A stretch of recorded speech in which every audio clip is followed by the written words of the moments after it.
Sebuchitheke bugayiwe ke bafowethu kwimashi ebikhona namhlanje khona le East London.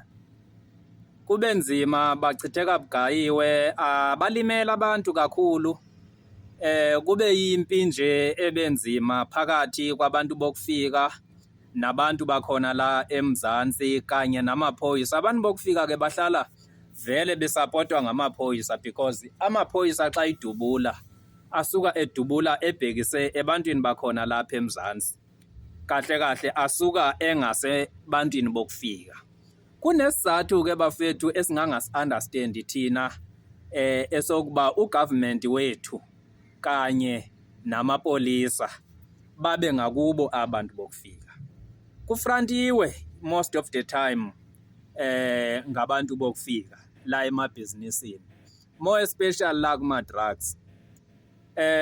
Abantu bethu esibabiza ngabantu abasilidayo, imost yabo bangama-drug lord, most yabo bangama-drug lord, bafrantile ngale genge yokufika, bayabhenefitha kakhulu kule genge yokufika. If ubalandela abantu abangama-politicians abanye babo, uzofumanisa ukuba mandenza umzekelo, let's say uhola u-2,000 ngenyanga, but if ubheka iproperty anayo unezinto zika-2 million kulo 2,000 awuhola ngenyanga, nekuba imali ekuye kungaze ukuthi ifumaneka phi, isuka ngaphi. Amapolisa amanye wawo nawo ayawadayisa ama-drugs, asebenzisana kakhulu nabantu bokufika.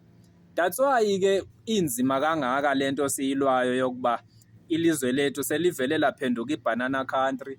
Balibiza kanjalo bona kanye abantu bofika bathi i-banana country lena, basibiza ngawo wonke amagama. Kuliwe ke namhlanje kube kanzima kakhulu because balimela abantu. Imoto ezithe zashiswa zabantu bokufika 25 plus abantu abalimeleyo ba more than 25 abangene ezibhedlela. Ndike ndeva ke ngathi naye umfowethu uphakela umthakathi bake bamthi nje ukumtitinya kancane, kodwa ke cha, ayakalimalanga, lisosha phela. Lisosha phela vele empini awuphuma ungenawo umqhwithi. Siyabonga bafowethu ukuba nikwazile ukusukuma nazibamba zaqina.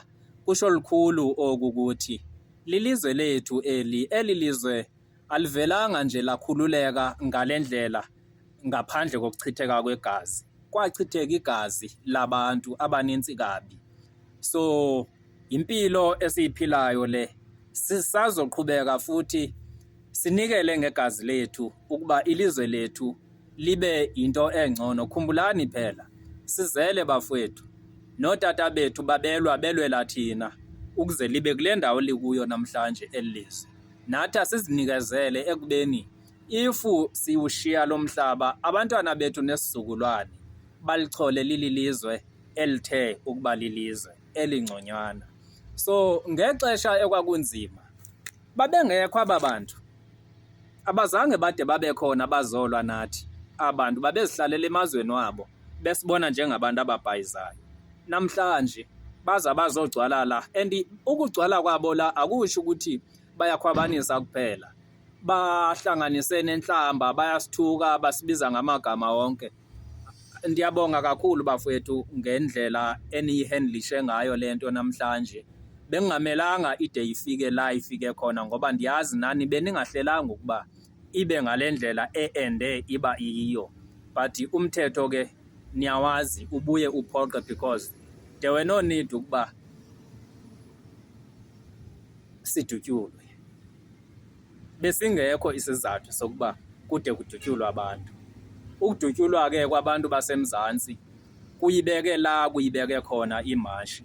Nekuyinto futhi endingabuye ndithi mna inhle, ibonakalisa izikhalo nolaka lwethu kubo aba bapha phezulu. Ndiyazi angeke bade bayithathe serious because kuzomoshakala amabhizinisi wabo. And ungafumanisa ukuba kwazona ezimoto zivandaliziweyo zashiswa nazo ezikhampani kufrantiwe ngaba bantu. Ungafumanisa ukuthi kufrantiwe ngaba bantu. Most yamabhizinisi aba bantu ngawe politicians, ngamaphoyisa involved nawo lapho. kusazoba nzima, ngoba sisazozinikezela ukuthi lichitheke igazi ngale ndlela. Akuyinto endiyikhuthazayo ukuthi kuchitheke igazi bafowethu, kodwa indoda mawuyingenela emzini wayo, uyingenela esibayeni sayo, ukhupha inkomo zayo ngokungenhloso zayo, ingavumanga, incamela ukuthi lingase lichitheke igazi layo. Vele kuchitheka igazi lethu, akuchitheki igazi laba bantu abasimoshayo, ngoba la iyintshaba sekuphenduke kwabasithi. Asiqineni-ke bafowethu, asingagive up, asiphusheni, siphushele phambili.